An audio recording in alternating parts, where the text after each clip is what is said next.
আসসালামু আলাইকুম, আশা করি সবাই অনেক ভালো আছেন।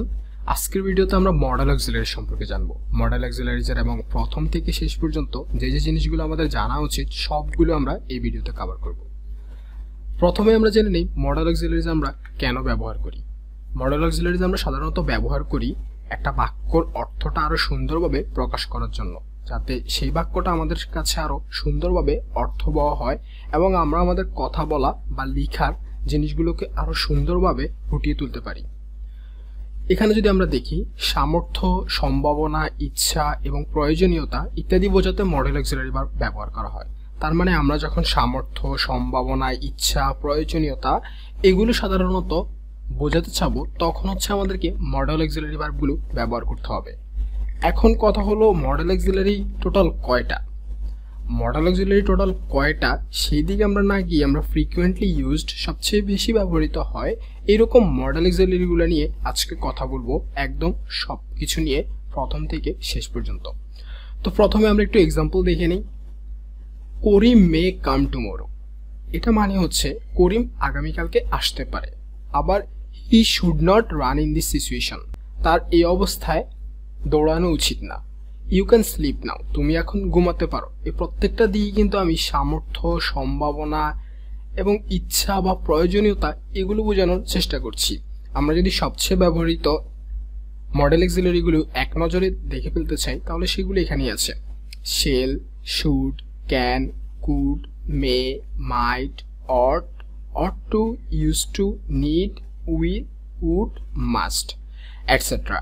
তো এখন আমরা যেটা করব, এই মডেল অক্সিলারিগুলোর মেইন ক্যারেক্টারিস্টিক্স, অর্থাৎ এই মডেল অক্সিলারিগুলো অ্যাকচুয়ালি কি করতে পারে এবং সেগুলোর বৈশিষ্ট্য কি সেটা আমরা এক নজরে দেখে নিব। প্রথমটি, মডেল অক্সিলারি কখনো তাদের ফর্ম পরিবর্তন করে না। যেমন আমরা দেখেছি যদি সাবজেক্টটা থার্ড পারসন সিঙ্গুলার নাম্বার হয় সেক্ষেত্রে ভার্বের সাথে এস বা ইএস যোগ হয়, কিন্তু এক্ষেত্রে মডেল অক্সিলারি কখনো তাদের ফর্ম পরিবর্তন করবে না। এটি টেন্স অনুযায়ী এস, ইএস, আইএস এগুলা অ্যাড হবে না এগুলোর সাথে। যেমন এখানে শি মে উইন, এটা শি মে উইনই লিখতে হবে, এখানে আমরা শি মেজ উইন এটা লিখতে পারবো না। সেরকমভাবেই নট বা অ্যান অ্যাপোস্ট্রফি টি ব্যবহার করে মডেল অক্সিলারিগুলো সেন্টেন্সকে সরাসরি না বোধক করতে পারে।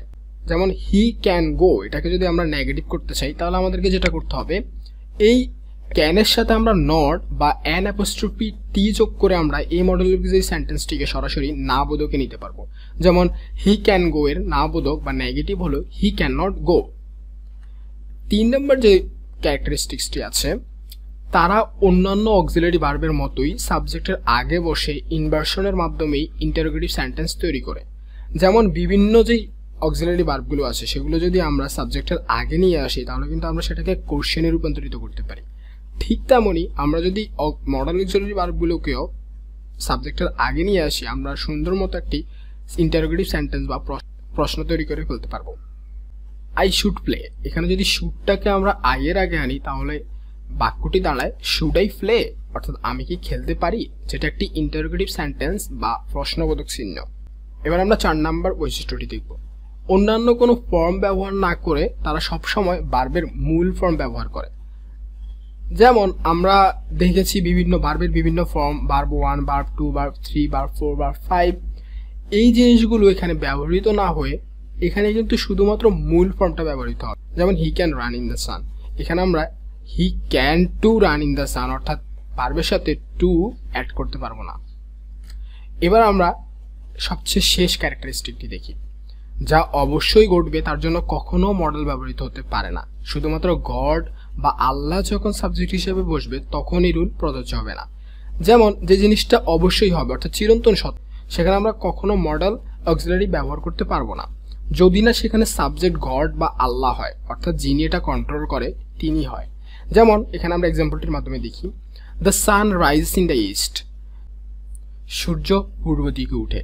এখানে আমরা the sun must rise in the east অর্থাৎ সূর্য পূর্ব দিকে উঠতেই হবে এটা ইউজ করতে পারবো না, কিন্তু আমরা এরকম ভাবে বলতে পারবো god can make the sun rise in the West, অর্থাৎ আল্লাহ চাইলেই সূর্যকে পশ্চিম দিকে থেকে উঠাতে পারে। এগুলো ছিল আমাদের মেইন ক্যারেক্টারিস্টিক। আমরা যখন মডেল অক্সিলারি ব্যবহার করব এই ক্যারেক্টারিস্টিক্সগুলো আমাদের মনে রাখলে আমাদের জন্য অনেক বেশি সহজ হয়ে যাবে সেন্টেন্স মেক করা এবং সুন্দর মতো সেগুলো ব্যবহার করা। এবার আমরা দেখব ইউজেস অফ মডেল অক্সিলারিজ, অর্থাৎ যে মডেল অক্সিলারিগুলো আছে সেগুলোর প্রত্যেকটার আমরা ব্যবহার দেখব। প্রথমে আমরা দেখব ইউজ অফ ক্যান, অর্থাৎ ক্যান কি কি কাজে ব্যবহৃত হতে পারে। প্রথমেই ক্যান বর্তমানে কোনো কিছু করার ক্ষমতা বা কোনো কিছু করতে পারা বোঝাতে ব্যবহৃত হতে পারে। যেমন আই ক্যান রাইট ইংলিশ, আমি ইংলিশ লিখতে পারি, এটা আমার একটা বর্তমানে কোনো কিছু করার ক্ষমতা বা এটা আমি করতে পারি। সেকেন্ডে আছে বর্তমানে কোনো কিছু করার অনুমতি নেওয়া বোঝাতে, অর্থাৎ আমি যদি কারো কাছ থেকে কোনো অনুমতি নিতে চাই তাও আমি ক্যান ইউজ করতে পারি। যেমন can I meet my friend in the classroom, অর্থাৎ আমি একজনের কাছ থেকে অনুমতি চাচ্ছি আমি কি আমার ফ্রেন্ডের সাথে ক্লাসরুমে দেখা করতে পারি।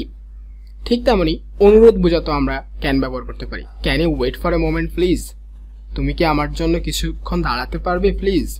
তারপরে বর্তমানে কোনো কিছু দেওয়া বোঝাতে I can lend you my laptop until the next day, অর্থাৎ আমি তোমাকে আমার ল্যাপটপটা আগামীকাল পর্যন্ত দিতে পারি। মতামত বোঝাতে can we visit our parents at the weekend, আমরা কি আমাদের বাবা মাকে সাপ্তাহিক ছুটির দিনে দেখতে যেতে পারি। সম্ভাবনা বোঝাতে it can get very cold in Bangladesh this ইয়ার, অর্থাৎ এই বছরে বাংলাদেশে অনেক ঠান্ডা পড়তে পারে। সো এটা আমরা একটা সম্ভাবনা বোঝাচ্ছি। এবার আমরা দেখব use of could. Use of কুডকে আমরা 4 ভাগে দেখতে পারি। অতীতে কোনো কিছু করতে পারতো বোঝাতে, যেমন আই কুড রাইট ইংলিশ, আমি ইংলিশ লিখতে পারতাম।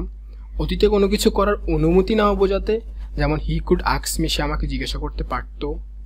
ভদ্রভাবে কোনো কিছু জানতে বোঝাতে could I go to the market please, অর্থাৎ ভদ্রভাবে আপনি জানতে চাচ্ছেন আপনি কি মার্কেট যেতে পারেন। তারপরে অতীত সম্ভাবনা বোঝাতে it could get very cold in Bangladesh this ইয়ার, এবছর বাংলাদেশে অনেক ঠান্ডা পড়তে পারতো, অর্থাৎ অতীতের আপনি একটা সম্ভাবনা বোঝাচ্ছেন।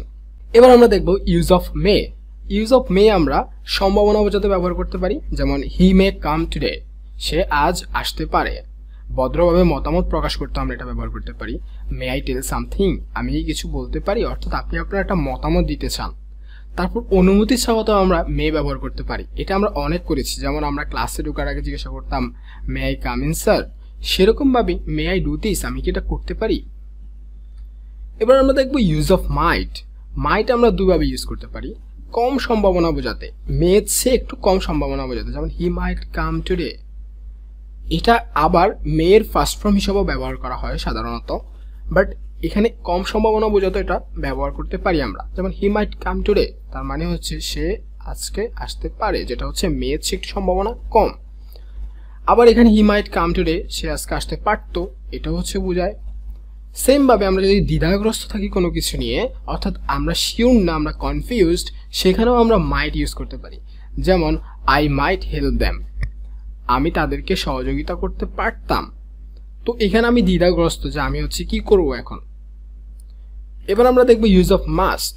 ইউজ অফ মাস্টকে আমরা প্রথমে যেটা করতে পারি, অবশ্যই করতে হবে এরকম কোনো কিছু হিসেবে ব্যবহার করতে পারি। যেমন আই মাস্ট গো, আমাকে অবশ্যই যেতে হবে। তারপরে সম্ভাবনা বোঝাতেও ব্যবহার করতে পারি, হি মাস্ট বি প্লেয়িং, অর্থাৎ আমি কিন্তু শিওর না সে খেলছে কিনা, বাট আমি একটা সম্ভাবনা দিচ্ছি যে হি মাস্ট বি প্লেয়িং, সে এখন মনে হয় খেলছে। এবার আমরা দেখব পরামর্শ দিতে, ইউ মাস্ট লার্ন ইংলিশ, অর্থাৎ তোমার ইংলিশ শিখতে হবে, এটা আমরা একটা অ্যাডভাইস বা একটা পরামর্শ দিচ্ছি। আবার নিষেধ করতে, কোনো কিছু যখন আমরা নিষেধ করব সেখানে আমরা মাস্ট ব্যবহার করতে পারি। যেমন you must not use mobile too much, অর্থাৎ আপনি কাউকে অনেকক্ষণ ধরে মোবাইল ব্যবহার করতে নিষেধ করছেন। এবার আমরা দেখব use of ought to. Ought to আমরা কি করে ব্যবহার করি, এটা একটু ইন্টারেস্টিং। শুড এবং মাস্ট মাঝামাঝি, অর্থাৎ অট টু হচ্ছে শুডের চেয়ে বড় কিছু বোঝানো, কিন্তু মাস্টের চেয়ে কম কিছু। যেমন শুড মানে হচ্ছে কোনো কিছু করা উচিত, মাস্ট মানে হচ্ছে অবশ্যই করতে হবে। এই দুইটার মাঝখানে যখন কোনো কিছু বোঝায় সেখানে আমরা অট টু ব্যবহার করতে পারি। যেমন এখানে যে সেন্টেন্সটি আছে, you ought to help people, তুমি মানুষদেরকে সহযোগিতা করবে। এখানে মানুষদেরকে সহযোগিতা করা কাজটি কিন্তু আপনার উচিতের চেয়ে একটু বেশি, কিন্তু অবশ্যই করতে হবে এরকম না। তাই আমরা you ought to help people, এটা হচ্ছে যখন আমরা শুড এবং মাস্ট এর মাঝখানে আমরা অট টু ব্যবহার করতে পারবো।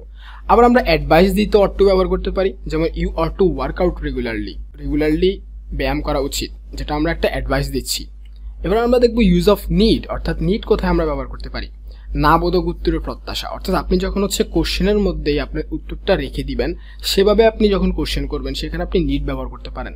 যেমন নিড দে শো আনগ্রেটফুলনেস, অর্থাৎ তাদের কি অকৃতজ্ঞতা এটা প্রকাশ করতেই হতো? তো আপনি যখন এটা বলছেন সেটার স্বাভাবিক উত্তরটা নাই আসবে, কারণ আপনি আপনার প্রশ্নের মধ্যে আপনার উত্তর লুকায়িত রাখছেন।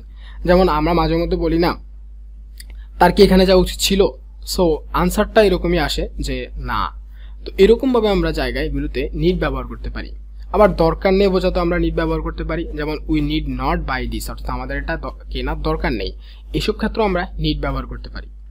এবার আমরা দেখবো ইউজ অফ শেল, অর্থাৎ শেল কোথায় কোথায় আমরা ইউজ করতে পারবো। ভবিষ্যতে কোনো কিছু হওয়া বোঝাতে, যেমন we shall leave the country tomorrow, আমরা আগামীকালকে দেশ ত্যাগ করতে পারি। এটা একটা ভবিষ্যতে কোনো কিছু হওয়ার পসিবিলিটি বোঝাচ্ছে। আবার আদেশ, হুমকি, মতামত এগুলো যখন ভবিষ্যতে হবে সেক্ষেত্রেও আমরা শেল ব্যবহার করতে পারি। যেমন হি শেল নট লাই, অর্থাৎ আপনি একটা আদেশ দিচ্ছেন যে সে যেন মিথ্যা না বলে। তারপর হুমকি, ট্রুথ শেল প্রিভেইল, আপনি কাউকে বলছেন যে সত্য একদিন প্রকাশিত হবেই। সো ইটস কাইন্ড অফ আপনি হচ্ছে তাকে হুমকি দিচ্ছেন। আবার শেল আই গো দেয়ার, আমি কি সেখানে যেতে পারি, অর্থাৎ আপনি কারো কাছ থেকে একটা অপিনিয়ন বা মতামত জানতে চাচ্ছেন। এবার আমরা দেখবো ইউজ অফ শুড। তো শুড সাধারণত শেলের ফার্স্ট ফর্ম হিসেবে আমরা জেনে থাকি, বাট শুডেরও কিছু আলাদা আলাদা মিনিং আছে। যেমন মতামত, ধারণা, পছন্দ এগুলো বোঝাতে আমরা শুড ব্যবহার করতে পারি। যেমন I should work on this, আমার এটাতে কাজ করা উচিত, অর্থাৎ আপনি আপনার একটা মতামত, ধারণা, পছন্দ বুঝাচ্ছেন। আবার কারো মতামত জানতেও আপনি শুড ব্যবহার করতে পারেন, যেমন শুড উই গো, আমরা কি যেতে পারি। সো এখানেও আমরা কোনো কিছু কারো মতামত জানার জন্য আমরা এটা বুঝাচ্ছি। আবার আকাঙ্ক্ষা বোঝাতেও আমরা শুড ব্যবহার করতে পারি, যেমন there should be a school, অর্থাৎ এখানে একটা স্কুল থাকা উচিত ছিল। সো এটা আপনি কি বুঝাচ্ছেন, আপনার একটা আকাঙ্ক্ষা যে এখানে থাকা উচিত ছিল। এবার আমরা দেখবো ইউজ অফ উইল। উইল আমরা বিভিন্ন ক্ষেত্রে ব্যবহার করতে পারি। সাধারণত উইল এবং শেলের মধ্যে তেমন কোনো ডিফারেন্স নেই, অর্থাৎ আপনি যে উইলের জায়গায় শেল ব্যবহার করলে সেটা হবে না, বা শেলের জায়গায় উইল ব্যবহার করলে সেটা হবে না, এরকম না। কিন্তু উইলের আলাদা আলাদা কিছু জিনিস আমরা সুন্দর মতো বুঝাতে পারি, যদিও আমরা দেখবো যে ম্যাক্সিমাম জিনিসই হচ্ছে একদমই একই রকম। যেমন ইচ্ছা, আদেশ, দাবি, অনুরোধ এগুলো বোঝাতে আমরা উইল ব্যবহার করতে পারি। Will you please stop talking, তুমি কি প্লিজ কথা বলা বন্ধ করবে, অর্থাৎ আপনি একটা অনুরোধ করছেন বা দাবি করছেন বা আদেশও করতে পারেন এক্ষেত্রে, বা আপনার একটা ইচ্ছাও বোঝাচ্ছেন আপনি। আবার করবো বোঝাতে, যেমন আই উইল ডু দিস, আমি এটা করব। আবার অভ্যাস বোঝাতেও আমরা উইল ব্যবহার করতে পারি, যেমন he will do this without asking, সে কোনো কিছু বলা ছাড়াই এটা করবে, অর্থাৎ তার একটা হ্যাবিট, এটা তাকে বলা লাগবে না এটা করা, বা তাকে হচ্ছে সেও আপনাকে জিজ্ঞাসা করবে না, সে করেই যাবে এটা, এরকম কাজগুলোতে আমরা উইল ব্যবহার করতে পারি। এবার আমরা দেখবো উডের ব্যবহার। পছন্দ, ইচ্ছা, এক্ষেত্রে আমরা উড ব্যবহার করতে পারি, এবং উইলের ফার্স্ট ফর্ম হিসাবেও আমরা মাঝে মধ্যে উডকে জেনে থাকি। যেমন এখানে যদি আমরা বলি আই উড রাদার গো, অর্থাৎ বরং আমি চলে যাই, এখানে আমি আমার পছন্দটা বলছি। অর্থাৎ I would like to have enough time to think, sorry এখানে টাইম হবে। So I would like to have enough time to think, এটার মানে হচ্ছে আপনি একটা ইচ্ছা প্রকাশ করছেন যে এই বিষয়টা চিন্তা করার জন্য আপনার আরও কিছু যথেষ্ট সময় দরকার। এবার দেখেন, অনুরোধ বোঝাতেও আমরা উড ব্যবহার করতে পারি। Would you please do this, তুমি কি প্লিজ এটা একটু করবে, তো এখানে আপনি একটা অনুরোধ বোঝাচ্ছেন। আবার আকাঙ্ক্ষা বোঝাতেও আমরা উড ব্যবহার করতে পারি, যেমন if I were you I would never do this, আমি যদি তুমি হতাম তাহলে আমি এটা কখনোই করতাম না। এটা কিন্তু আমরা একটা আকাঙ্ক্ষা বোঝাচ্ছি যে আরেকজনকে নিজের জায়গায় এনে তারপর সেটা তাকে বলে দিচ্ছি, যেটা একটা আকাঙ্ক্ষা। এবার আমরা দেখব আজকের দিনের শেষ মডেল অক্সিলারি ভার্বের ডিটেলস। কোনো কিছু হয়ে আসছে এরকম বোঝাতে আমরা ইউজ টু ব্যবহার করতে পারি, যেমন I used to walk for an hour in the morning, আমি সকালবেলা ঘুম থেকে উঠেই প্রতিদিন 1 ঘন্টা হাঁটি। সো এটা আমার একটা অভ্যাস বা কোনো কিছু হয়ে আসছে এরকম বোঝাচ্ছি আমরা। আবার I used two live in Dhaka, অর্থাৎ আমি ঢাকাতে বসবাস করছি। সো এটা আমি হচ্ছে অনেকদিন ধরে বসবাস করছি, যেটা আমি বোঝাচ্ছি। এগুলো সবচেয়ে বেশি frequently used modal auxiliary verb ছিল, এবং সেগুলো সম্পর্কে আমরা জানলাম কোথায় কোথায় আমরা সেগুলো ব্যবহার করতে পারি। আই হোপ আপনার এই টপিক নিয়ে আর কোনো কনফিউশন নেই। যদি কোনো কনফিউশন থাকে সেটা অবশ্যই কমেন্ট বক্সে জানাবেন, আমি চেষ্টা করবো সবাইকে রিপ্লাই দেওয়ার। অ্যান্ড কেউ যদি একদম শুরু থেকে ইংলিশ রাইটিং এবং স্পিকিং শেখা শুরু করতে চান, তাহলে আই বাটনে আসা পারফেক্ট ইউর ইংলিশ প্লেলিস্টে গিয়ে প্রথম থেকে শেষ পর্যন্ত আমাদের ক্লাসগুলো দেখে নিতে পারেন। অ্যান্ড ভিডিওটি দেখার জন্য আপনাকে অনেক অনেক ধন্যবাদ। আমাদের চ্যানেলটিতে সাবস্ক্রাইব করা না থাকলে প্লিজ সাবস্ক্রাইব করে বেল বাটনটি অন করে দেবেন। আপনাদের সাথে নেক্সট ভিডিওতে আবারও দেখা হবে ইনশাল্লাহ। সে পর্যন্ত সবাই সুস্থ থাকেন, ভালো থাকেন, আল্লাহ হাফেজ।